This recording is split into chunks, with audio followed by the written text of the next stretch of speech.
Hello. Good afternoon, everybody. We have a special guest with us today who will speak momentarily. But first, I would like to begin with a message from the White House to the families of the victims in the brutal murder case in Idaho, who were sharing their heart-wrenching stories about their loved ones before the court today and addressing the evil killer who took 4 precious souls. We are so sorry for the grief and the pain you have experienced at the hands of such a vicious and evil killer. Our nation grieves with you, and we will never forget the precious souls who were lost in this horrific act of evil. If it were up to the president, he would have forced this monster to publicly explain why he chose to steal these innocent souls. May God bless and watch over everyone affected by this unimaginable tragedy, especially the parents who lost their children. Let me begin with a few scheduling items off the top. Later this afternoon, President Trump will deliver the keynote address at the Winning the AI Race Summit here in Washington, D.C. President Trump believes it is non-negotiable that the United States wins the AI race, which is why today, President Trump will announce a bold and comprehensive AI action plan to sustain and enhance America's global AI dominance. Under President Trump's leadership, our country will lead the world in AI to secure a brighter future for all Americans, massively grow our economy, and protect our national security. The president will also sign 3 executive orders at the event this afternoon. On Friday morning, President Trump will travel to Scotland for a working visit that will include a bilateral meeting with Prime Minister Starmer to refine the historic US-UK trade deal. On the topic of trade, yesterday, President Trump accomplished something no other president has ever achieved. The president secured and announced 3 major trade deals with the Philippines, Indonesia, and Japan, all in one day. President Trump is finally putting a stop to our country getting ripped off. As a result of the president's successful negotiating tactics, many foreign markets are now being opened to American industries for the very first time, and harmful trade barriers are being broken down. Thanks to President Trump, these countries around the world are agreeing to open their markets to American-made products and goods for the first time, which will lead to a boom in sales and profits for American businesses right here at home. As President Trump said, he will only lower tariff rates if a country agrees to open their market to American-made products. If not, they will continue to face tariffs and pay a steep price to do business in the United States of America, which remains the best market on the face of the planet. Also this week, the president officially marked 6 months here at the White House. He made big promises to the American people on the campaign trail last year, and he has unquestionably delivered on those promises in record time. The president has defeated the Biden inflation crisis to make America affordable again. Core inflation is currently at its lowest level in 4 years, and prices for everyday goods are falling. The president's pro-growth policies have fueled massive job growth across our country. Since the president has taken office, our economy has added nearly 700,000 new jobs, with native-born American workers accounting for all job gains. The president has put the economic needs of families and of workers first. He signed the largest tax cuts for the middle class in American history, including no tax on tips, overtime, and Social Security. We have also seen the president unquestionably deliver on his promise to secure our southern border. He has ended Biden's illegal alien invasion, and for 2 months in a row, 0 illegal aliens were released into our country. The president has also, as you all know, initiated the largest mass deportation campaign in American history. The president has also restored law and order to make America safe again, another campaign promise he vowed to the American public. The United States of America is currently on track for its lowest murder rate on record, following this shift from the last administration to the Trump administration. The president has also ended Joe Biden's reckless war on American energy. U.S. oil and natural gas production are now surging, and summer gas prices reached their lowest level since 2021. The president has also rebuilt our military, another campaign promise. He just signed the largest military investment in decades to modernize our armed forces with cutting-edge technology to replenish our stockpiles and provide American troops with the best equipment in the world. The U.S. Army, Navy, Air Force, and Space Force have all reached their recruitment goals months in advance. The president has restored America's standing on the world stage, brought back peace through strength, and brokered numerous peace agreements to end wars. Again, all of this in just 6 months. He obliterated Iran's nuclear program to end the war between Israel and Iran, got NATO members to raise their defense spending to 5% of GDP, and secured a ceasefire between India and Pakistan, as well as brokering a historic agreement between Rwanda and the Democratic Republic of the Congo. The president has already received 3 different Nobel Peace Prize nominations for his peacemaking efforts. Again, all of this progress, all of these accomplishments have occurred in just 6 months. We are truly just getting started, and we look forward to working with all of you for the next 3.5 years. On another matter, over the past few days, Director of National Intelligence Tulsi Gabbard has unveiled shocking new evidence that former President Barack Obama and top aides in the Obama administration conspired to subvert President Trump's 2016 election victory and undermine the democratic will of the American people. While publicly pretending to engage in a peaceful transfer of power, in private, former President Obama went to great and nefarious lengths to try to sow discord among the public and sabotage his successor, President Trump. The new evidence released by the Director of National Intelligence, who is here with me today, confirms that the Obama administration manufactured politicized intelligence, which was later used as the justification for baseless smears against President Trump in an effort to try to delegitimize his victory before he even took the oath of office. The truth is that President Trump never had anything to do with Russia, and the Russia collusion hoax was a massive fraud perpetuated on the American people from the very beginning. And the worst part of this is Obama knew that truth, and so did all of the other corrupt officials involved in this scam, including former CIA Director John Brennan, former Director of National Intelligence James Clapper, former FBI Director James Comey, former Deputy Director Andrew McCabe, and many others. Director of National Intelligence Gabbard's report further confirms what we already knew. There was no collusion, no corruption, except on the part of Barack Obama and the weaponized intelligence agencies at the time. The Russia hoax was a blatant lie, all ginned up by Democrat political operatives that were signed off on by then President Obama and leaked to the news media to launch a years-long witch hunt against President Trump and his first administration. Allies of the president, including his own son, Donald Trump Jr., were disgustingly smeared as Russian assets, and some even had their lives destroyed because of this vicious lie.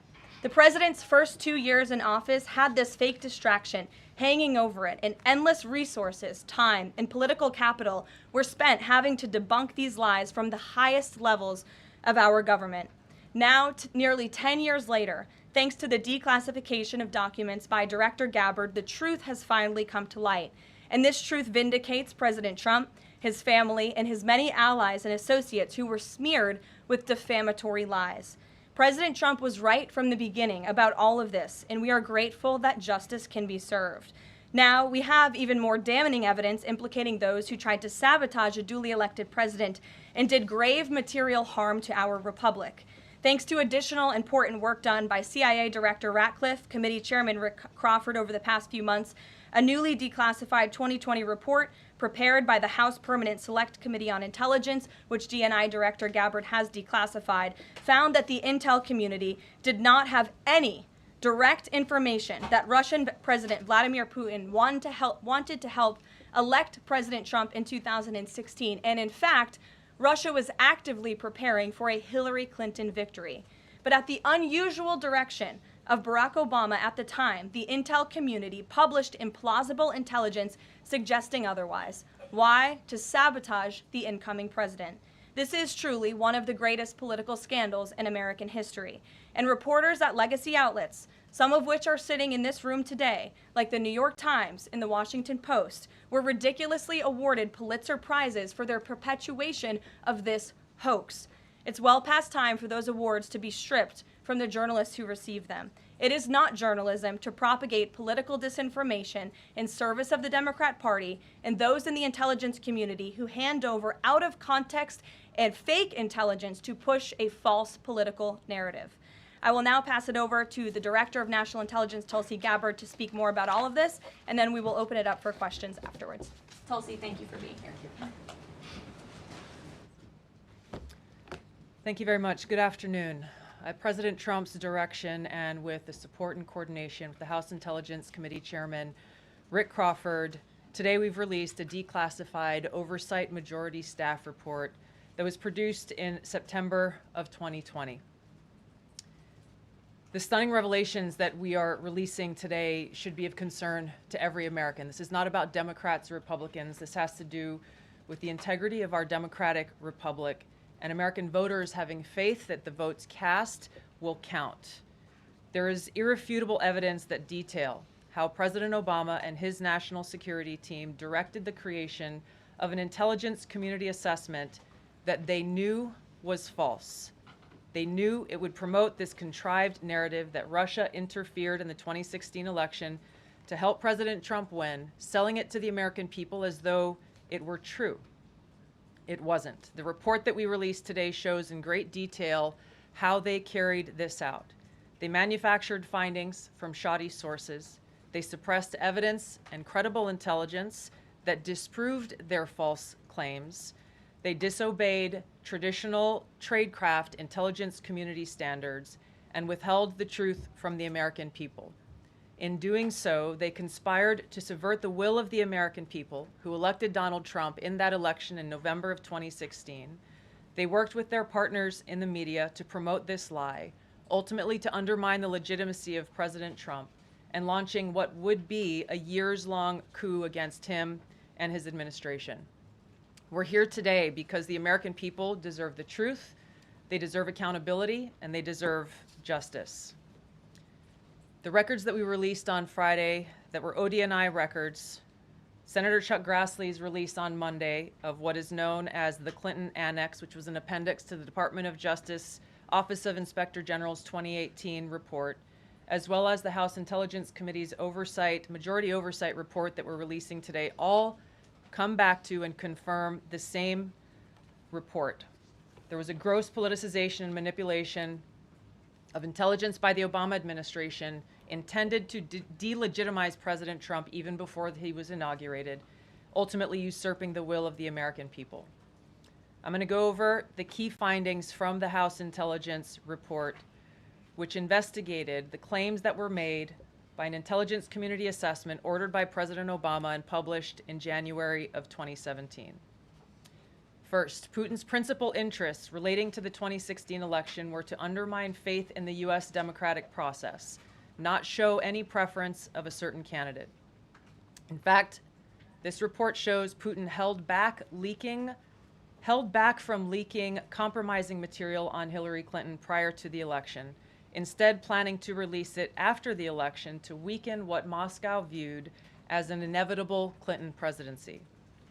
In the January 2017 intelligence community assessment that President Obama ordered, John Brennan, who was CIA director at the time, and the intelligence community intentionally suppressed intelligence that showed Putin was saving the most damaging material that he had in his possession about Hillary Clinton until after her potential and likely victory. The report goes into great detail about the information that Russia and Putin had on Hillary Clinton, which included possible criminal acts like secret meetings with multiple named U.S. religious organizations in which State Department officials offered, in exchange for supporting Secretary Clinton's campaign for the presidency, significant increases in financing from the State Department. They also had documents that showed the patronage of the State Department to State Department employees who would go and support Hillary Clinton's presidential campaign. There were high-level DNC emails that detailed evidence of Hillary's, quote, psycho-emotional problems, uncontrolled fits of anger, aggression, and cheerfulness, and that then Secretary Clinton was allegedly on a daily regimen of heavy tranquilizers. Then CIA Director Brennan and the intelligence community mischaracterized intelligence and relied on dubious substandard sources to create a contrived false narrative that Putin developed a quote-unquote clear preference for Trump. Brennan and the IC misled lawmakers by referencing the debunked Steele dossier to assess quote-unquote Russia's plans and intentions, falsely suggesting that this dossier had intelligence value when he knew that it was discredited. The intelligence community excluded significant intelligence and ignored or selectively quoted reliable intelligence that contradicted the intelligence community assessment's key findings on Putin's alleged support for Trump. Including this intelligence reporting would have exposed the ICA's claim as implausible, if not ridiculous. The intelligence community assessment omitted reliably sourced information, such as how some Russian intelligence officials were quote-unquote planning for candidate Hillary Clinton's victory, while others assessed neither Trump nor Clinton would respect Russia's interests. As was reflected in the ODNI documents that we released on Friday, multiple intelligence community assessments released in the months leading up to the November 2016 election concluded that Russia had neither the intent nor capability to impact the outcome of the US election. On December 5th of 2016, the FBI and ODNI gave the House Intelligence Committee its first post-election classified briefing, in which there was no mention of Putin aspiring to elect Trump by either agency. The Presidential Daily Brief, drafted on December 8th of 2016, stated that no Russian or criminal actors impacted vote counts. This document was pulled just hours before it was to be published due to quote-unquote new guidance. If it had been published, it would have been briefed to both President Obama and President-elect Donald Trump. On December 9th, 2016, a National Security Council meeting was called to gather President Obama's senior national security officials, which included CIA Director Brennan, then Obama DNI James Clapper, Susan Rice, and others. Following that secret meeting, DNI Clapper's assistant sent an email to the intelligence community with the subject line, POTUS tasking on Russia election meddling, tasking ODNI leaders to create a new assessment per the president's request. The House Intelligence Committee Oversight Report that we released today reveals that, quote, unlike routine intelligence community analysis, the intelligence community assessment was a high-profile product ordered by the president, President Obama. It directed senior intelligence community agency heads and created an intelligence community assessment limited to just 5 analysts, using one principal drafter. This is not something that occurs in the normal path of producing an intelligence community assessment that reflects the views across the intelligence community. The production of this intelligence community assessment was subject to unusual directives directly from the president and senior political appointees, especially the former director of the CIA, John Brennan. The House Intelligence Committee Oversight Report also shows how later that same day, on December 9th, Brennan ordered the publication of quote-unquote substandard reporting on Russian activities, which had previously been withheld from publication of prior assessments because the information was judged, quote, to have not met long-standing publication standards. Some of the information later used in the Obama-ordered assessment over the objections of veteran CIA officers was, quote-unquote, unclear or from unknown sources. The Intelligence Committee's Oversight Report reveals that CIA Director Brennan overruled senior CIA officers who challenged the Obama-ordered intelligence assessment, stating, quote, we don't have direct information that Putin wanted to get Trump elected. Yet, the Obama-directed assessment was published on January 6, 2017, which explicitly stated, quote, we assess Putin and the Russian government aspired to help President-elect Trump's election chances when possible by discrediting Secretary Clinton and publicly contrasting her unfavorably to him, end of quote. The CIA and FBI, then led by John Brennan and James Comey, expressed high confidence in this judgment, while the NSA expressed moderate confidence. Yet, as the report we released today shows, the ICA, the Intelligence Community Assessment, did not cite any report where Putin indicated helping Trump win was an objective. The opposite is true. With regards to the Steele dossier, we now know that one of the source documents that the Obama administration used in the creation of this intelligence assessment in January of 2017 was none other than the discredited, unverified Steele dossier. The House Intel report states, quote, contradicting public claims by then CIA Director Brennan that the dossier was not in any way incorporated into this intelligence assessment. The dossier was referenced in the intelligence assessment's main body text and further detailed in a 2-page Assessment Annex. John Brennan lied, and he denied using this dossier in this intelligence assessment that President Obama ordered because he knew it was discredited. It was a politically motivated, manufactured document. He directed senior CIA officials to use it anyway. CIA officer told the House Intelligence Committee staff as they investigated this, quote, "The director of the CIA, John Brennan, refused to remove it, and when confronted with the dossier's many flaws, responded, quote, 'Yes, but doesn't it ring true?'" Even the bipartisan Senate Select Committee on Intelligence report published in 2020 criticized the FBI's handling of the Steele dossier, noting its completely unverified nature and purposeful sidestepping of intelligence community procedures in its use. Now, President Obama, Hillary Clinton, John Brennan, James Clapper, James Comey, and others, including their mouthpieces in the media, knowingly lied as they repeated the contrived narrative that was created in this January 2017 intelligence community assessment with high confidence as though it were fact. John Brennan, as CIA director, stated in a memo to his agency staff in December of 2016, saying, quote, "There is strong consensus among us on the scope, nature, and intent of Russian interference in our presidential election." This was reported by NBC News, confirming that Brennan, along with James Clapper and James Comey, agreed with the CIA's assessment that Russia intervened to help Trump win the presidency. As Obama's Director of National Intelligence, James Clapper was tasked with overseeing the creation of this assessment in January of 2017 by President Obama, and he expressed confidence in its findings. In a 2018 interview with the Harvard Gazette, he talked about how he provided Trump with the same classified assessment that President Obama received, which included the high confidence judgment that Putin directly ordered the hacking and election interference. Clapper then went on to add, "I think they, the Russians, actually influenced the outcome." This is a brief summary of the details that you'll find within the House Majority Staff's report in their investigation into the Obama-directed January 2017 Intelligence Community Assessment that leads us to the very same conclusion that we announced in the release of our documents on Friday. The implications of this are far-reaching and have to do with the integrity of our democratic republic. It has to do with an outgoing president taking action to manufacture intelligence to undermine and usurp the will of the American people in that election and launch what would be a years-long coup against the incoming President of the United States, Donald Trump. Thank you.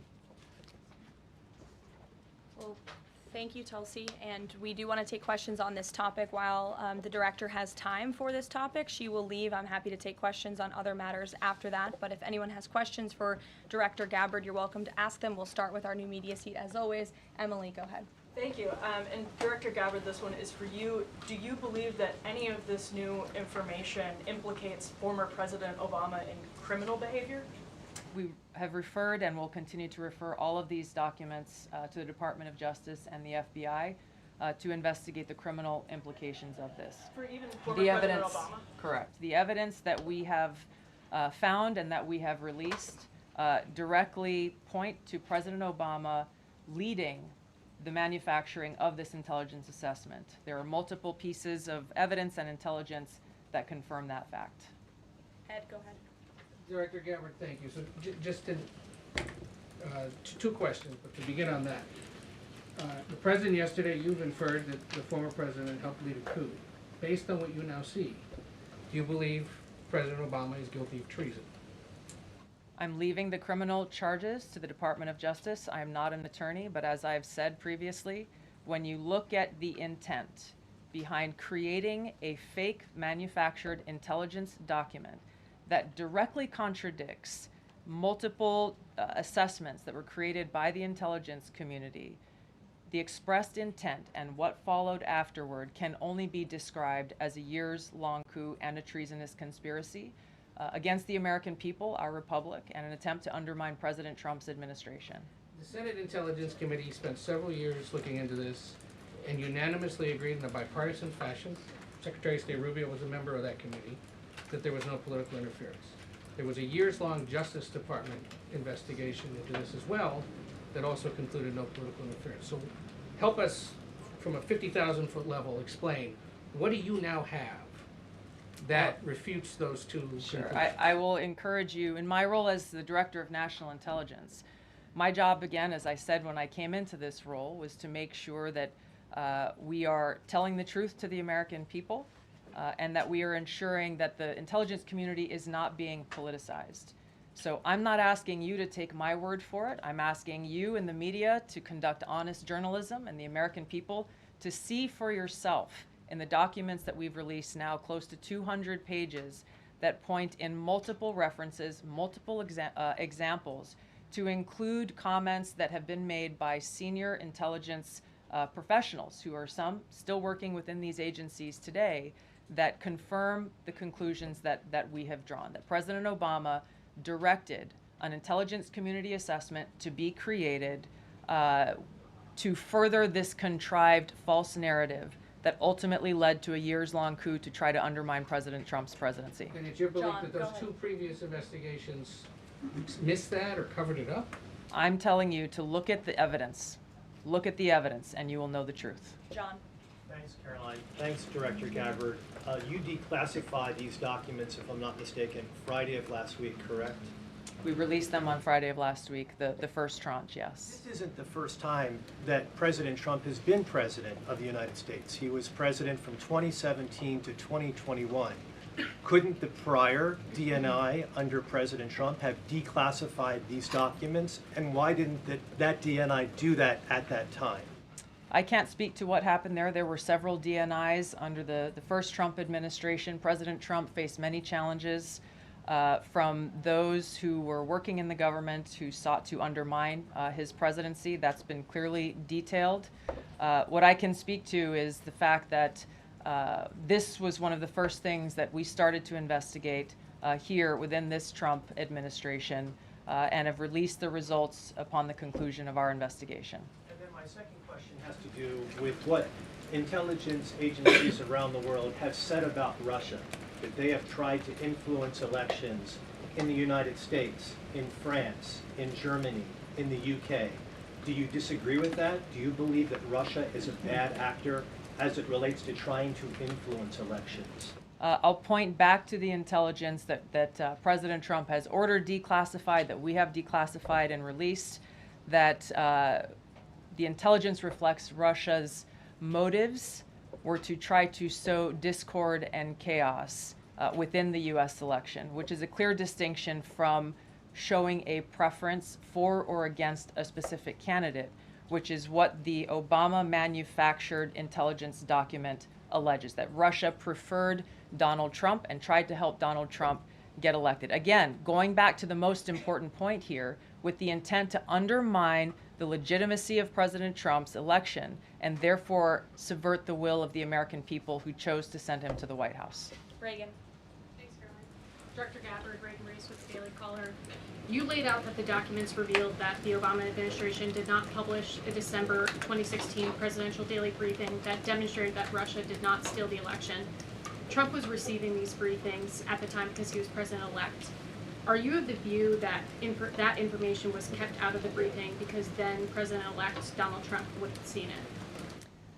I don't have any documents that speak to exactly what the new guidance was that was given as the reason for pulling that document, which, by the way, still has never been published until we released it last week, Friday. One could assume that they didn't want President Trump to see a document that came from the intelligence community that would contradict the Russia hoax narrative that began through the Hillary Clinton campaign with the Steele dossier. One more. Maybe either for you or Caroline. The president said yesterday that Obama committed treason. Do you or the White House believe that the Supreme Court's immunity decision protects Obama from prosecution? Look, I can speak to the president's feelings on this matter. He spoke to all of you yesterday in the Oval Office, but I also spoke to him about this morning. And he wants to see all those who perpetuated this fraud against our country, who betrayed our country and the Constitution, to be thoroughly investigated and held accountable.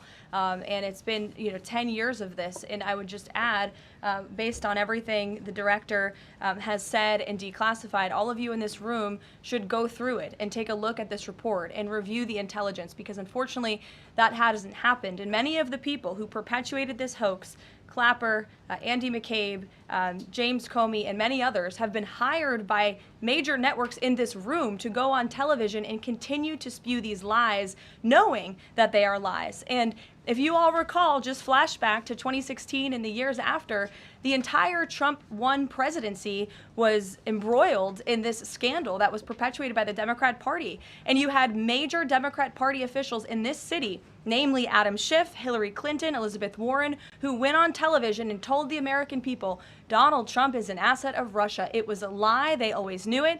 Hillary Clinton herself said that President Trump would be a puppet for Putin. Senator Tim Kaine at the time called President Trump Vladimir Putin's defense lawyer. Adam Schiff stated, and one of the worst things a lawmaker can do is to tell the American people, I know something you don't know, it's just classified and I can't tell you. And that's what he said. I can tell you that the case is more than that. I can't go into the particulars, but there is more than circumstantial evidence now. And not enough people in this room, not enough journalists in this country pushed Adam Schiff to say, what are you talking about? What evidence do you have? Everybody just ran with the lies, and it led to impeachments. It led to the division of our country. Unfortunately, so many Americans, from listening to outlets in this room, believed in these lies. And it's a complete scam, and it's a scandal, and the president wants to see accountability for that. Phil.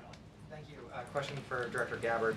A spokesperson for former President Obama said in a statement earlier this week, quote, nothing in the documents issued last week undercuts the widely accepted conclusion that Russia worked to influence the 2016 election but did not successfully manipulate any votes. How do you respond to critics like former President Obama and also others on the Hill who say that the administration is conflating apples and oranges here, conflating allegations of actual hacking of voter machines and allegations of interference generally?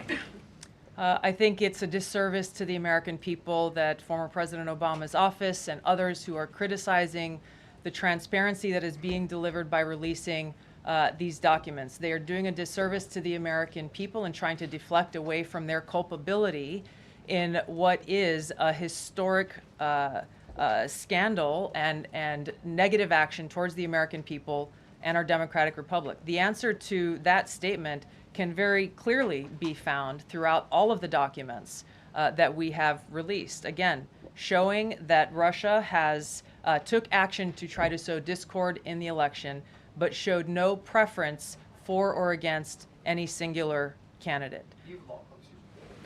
You've long been an opponent of weaponization in government. How do you respond to criticism that referring Obama administration officials and even potentially the former president is just more weaponization and this is a potential race to the bottom?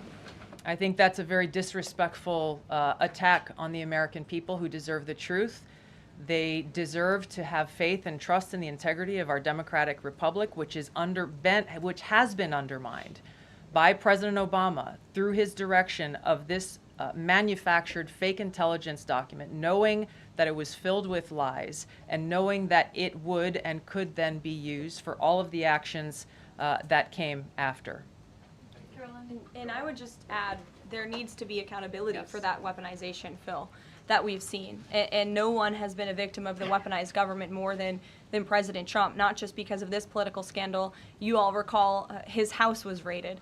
So I think, it's very disingenuous for people to say, how dare they speak of former President Obama about this based on evidence and based on intelligence, when the former President of the United States, Donald Trump's home was raided, when he was forced to sit in a Manhattan courtroom and many other courtrooms across the country for crimes he never committed, when he was impeached and indicted, and the entire country witnessed that. That's the weaponization of justice. Now the president is back because the American people see the truth. Nearly 80 million Americans reelected him back to this office, and he believes that we need to have justice and accountability. And I think the nearly 80 million Americans who reelected him agree with that. Caitlin. Thank you, Caroline. Two questions for Director Gabbard just on this. Director Gabbard, you referenced the past intelligence reports and assessments on this, including that 2017 one that was signed off, as Ed noted, by every Republican on the Senate Intelligence Community, including the acting chair of the time, now Secretary of State Marco Rubio, who said in a statement that they did not find any evidence of Russian collusion, but they did find, however, is very troubling, and they found irrefutable evidence of Russian meddling. One, are you saying that he's wrong in that statement that he made then? And secondly, what would you say to people who believe that you're only releasing these documents now to improve your standing with the president after he said that your intelligence assessments were wrong? Well, first, I want to correct something that you stated, which was citing the Senate Intelligence Committee's report as being one and the same. I think you said the intelligence community. The Senate Intelligence Committee has a very different function than the Office of the Director of National Intelligence.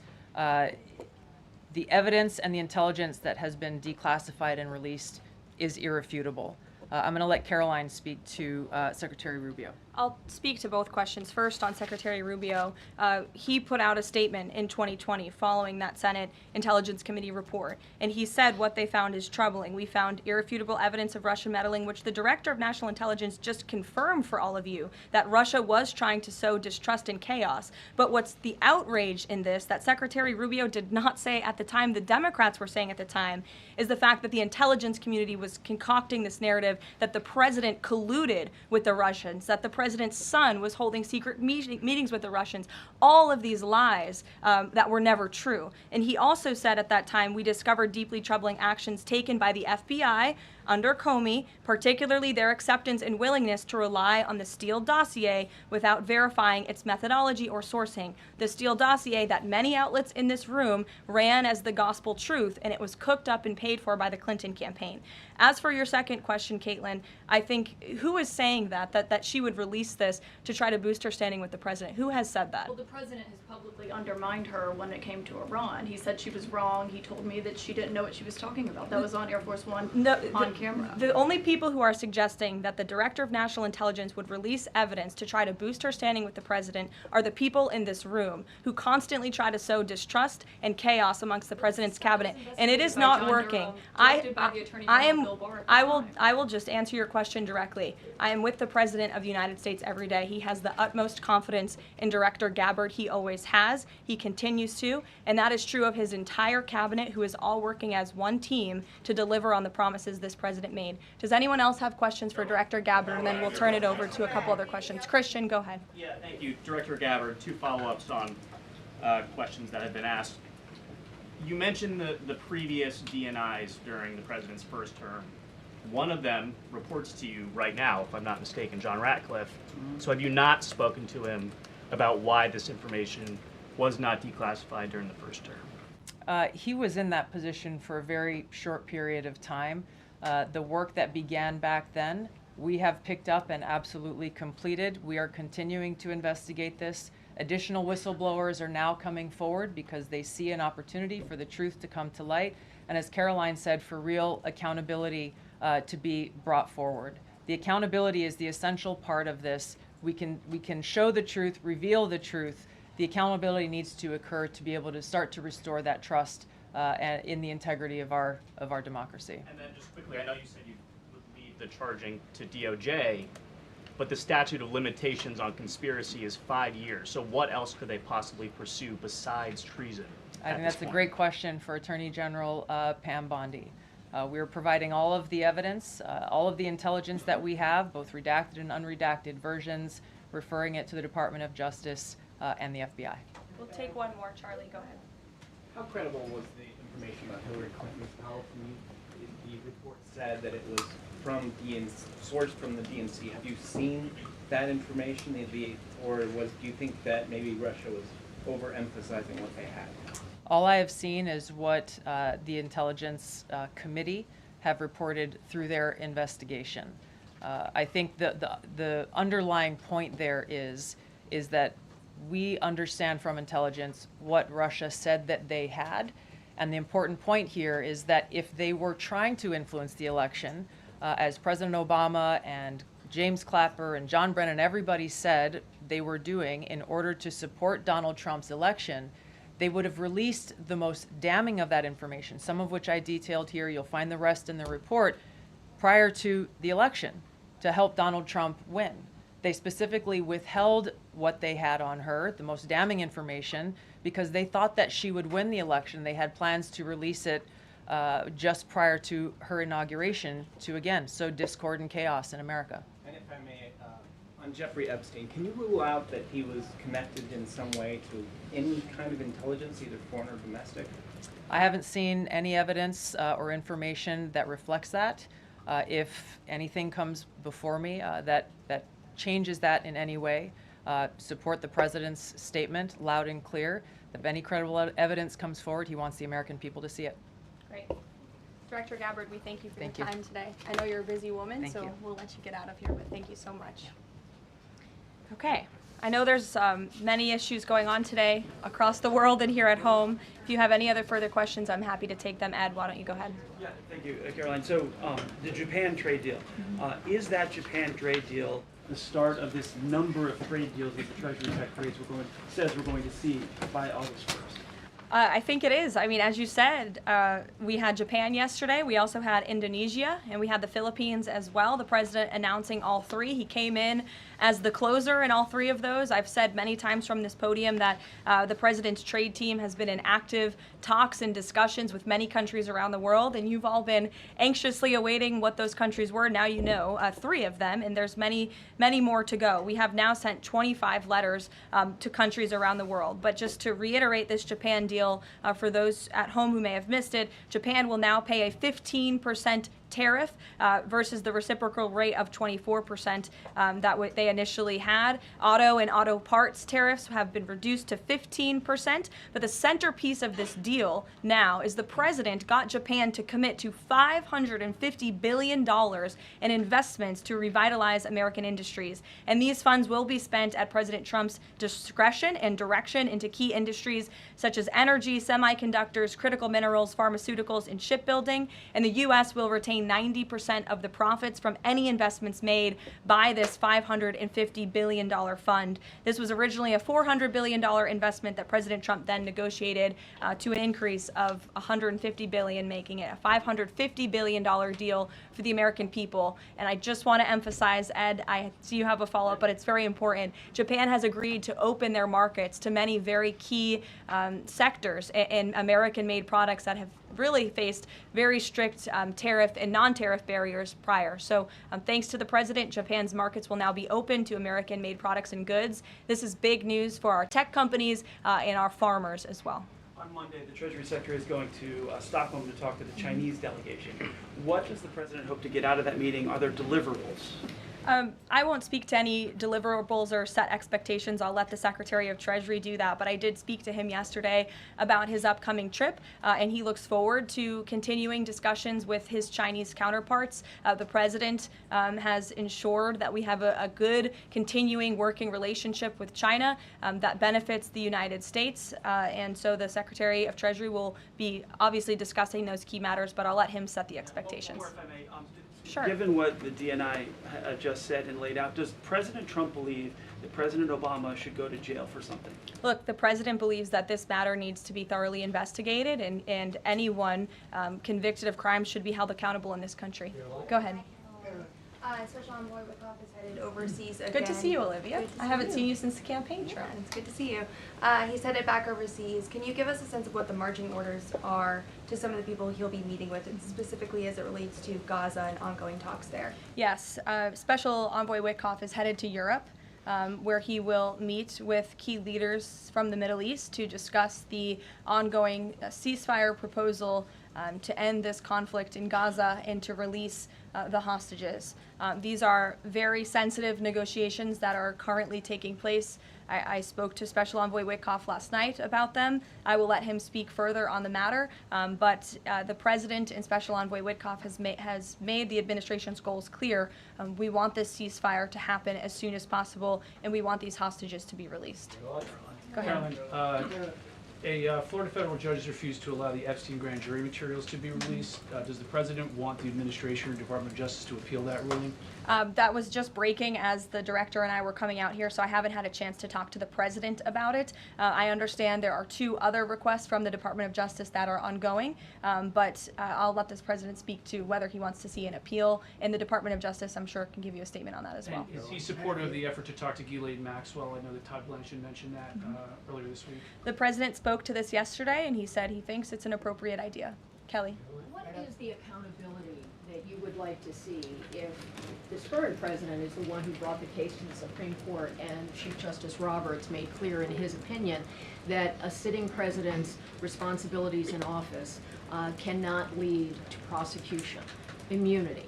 So what is it the President Trump wants regarding President Obama, given that fact? And the special counsel at the time, Durham, when that Supreme Court matter was not in effect, could have charged anyone and did not. So on those 2 points, how do you respond? Look, the president has made it clear that he wanted these documents to be declassified. He wanted the American people to see the truth, and now he wants those who perpetuated these lies and this scandal to be held accountable. As for what accountability looks like, as the director said, it's in the Department of Justice's hands, and we trust them to move this ball forward. Well, you would agree Stephanie. President Obama cannot be charged based on that immunity. Again, I'll leave that to the Department of Justice. Stephanie. In light of the Japan deal, are sectoral tariffs now up for negotiation with trading partners? And in a similar note, are these negotiators asking for investment funds, sort of like what Japan had agreed to? As for sectoral tariffs, I understand that the president continues to be in talks with our Secretary of Commerce. We have made commitments on various sectoral tariffs, as you know. The Department of Commerce has initiated studies to then move forward with implementing those sectoral tariffs. So I would defer you to them for further comment. Meredith. I wanted to ask if the White House has any update on the Commerce Department employee who's been detained or banned from exiting China, and if there are any efforts to get him out. I can assure you and the American people that the administration is actively monitoring the situation and engaged, but typically we don't comment on individual cases like this as we are sorting them out. Sure. Yes. Behind you, Dr. Harper, sorry. Go ahead, to the lady sitting down in the blue. Yes. Okay. What's your name? What's your name?